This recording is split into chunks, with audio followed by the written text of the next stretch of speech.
Hi, I'm Brian Renner. I'm a chiropractor in Fontana. I'm with Expert Village, and I'm going to explain to you a little bit about what chiropractic is. Most people ask what is chiropractic, so hopefully I can help you out here. Chiropractic is one of the fastest growing healthcare professions in the world, if not the fastest. It is a natural healthcare system. And basically what it is, it's based on the influence that we know that the musculoskeletal system has on the nervous system, okay? The nervous system is actually the part of the brain that controls everything in the body. Okay, the brain controls everything in the body through a connection of nerves that go down through the spinal column and out to every part of the body. Okay, we know, it's a scientific fact, scientifically proven, that when there's a problem with the spine, then the nerves that come out there at that level of the spine cannot work right. Okay, so in chiropractic, what we do is we actually locate the part of the spine that has a problem that's not working right, make the correction to make it start working right, and then we know that this actual nervous system itself, the nerves that come out there, will start working right as well.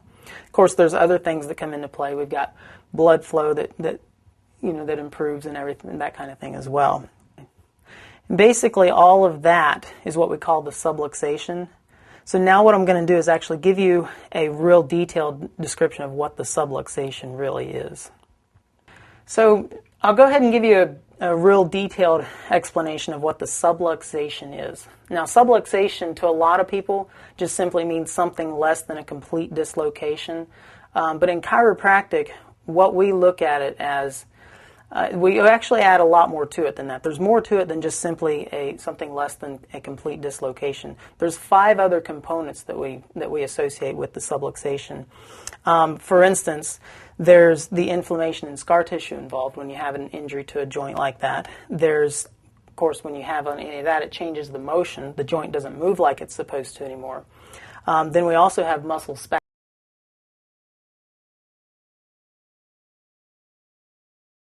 There is the nerve interference portion of it.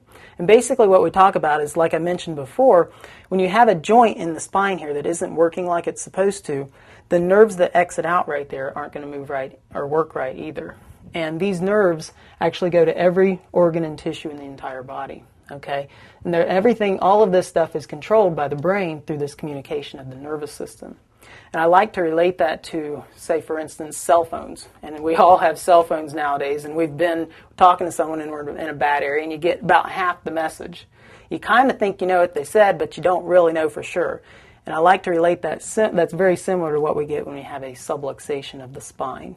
The brain's not getting the right message from the organs and vice versa. And also the last component of the subluxation is there's also, if it's there long enough, it can also create degenerative changes in the joints themselves.